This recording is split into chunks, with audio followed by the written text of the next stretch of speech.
Hi, I'm Patty Ann Brown, and you are in the Strategy Room. Republican presidential nominee Donald Trump is firing back today. Multiple new reports claim he acted inappropriately with 4 women years ago.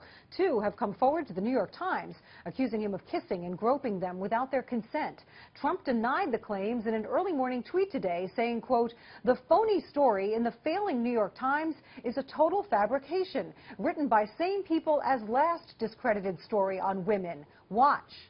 So joining us now with reaction are Talk Media News Bureau Chief and Fox News contributor Ellen Ratner and Republican strategist Charmaine Yoest. Welcome to both of you. Hi, Patty Ann. Thanks for having us. Thank you. So 74-year-old Jessica Leeds of New York is one of the accusers. She tells the New York Times on camera that Trump groped her on a flight more than 30 years ago. She says he grabbed her chest and tried to put his hand up her skirt. She says it was an assault. His hands were everywhere. Ellen, what do you make of this?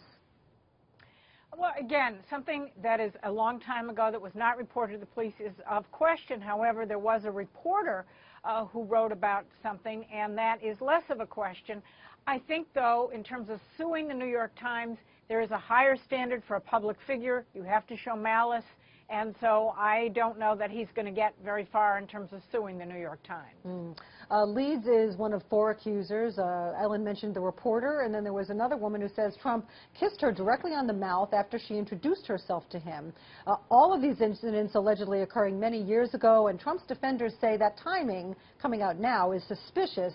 A Trump spokesman says it's a coordinated character assassination. But in Trump's own words, in that 2005 interview with Billy Bush, he bragged about just this type of behavior. Charmaine, what do you think? Well, you know, Patty Ann, I think your point about the coordination is what a lot of people out there are feeling really uncomfortable about right now. But the fact for all of this to be coming out right now is really troubling in terms of where were these stories earlier? Why are they all coming out right now as part of an October surprise? You know, listen, let's be really, really clear. As women here, all 3 of us, you know, across the country, of course women are concerned about these kinds of stories. But you have a situation that he is categorically denying it. And credit to you, Patty Ann, for putting this in that context. You know, I've seen a lot of reporting on this where it's just all about the accusations and not presenting a balanced account of what's going on. And I think that there is a sense of a backlash in terms of people feeling like there's a piling on, and that it is awfully late in the game for people to be able to fairly and accurately assess these accusations.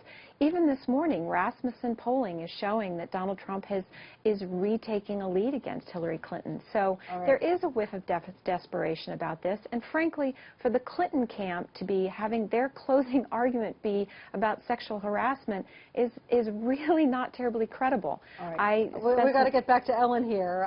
In a letter from his attorney on Thursday, Trump demanded that the New York Times apologize and retract this article, the lawyer calling it libelous.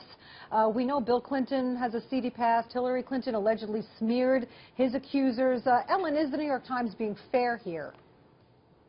Well, the New York Times has clearly come out in their editorial pages for Hillary Clinton, and there's no question about that. But in terms of the New York Times not reporting what is coming to them, they also had to report what's coming to them. Just as if somebody called us up with that, we would report it, not necessarily one way or the other, but we would report it. And I think that a newspaper does have that responsibility. All right, well, you know, my concern, though, is where has this story been? It hasn't been a mystery that Donald Trump was running for president.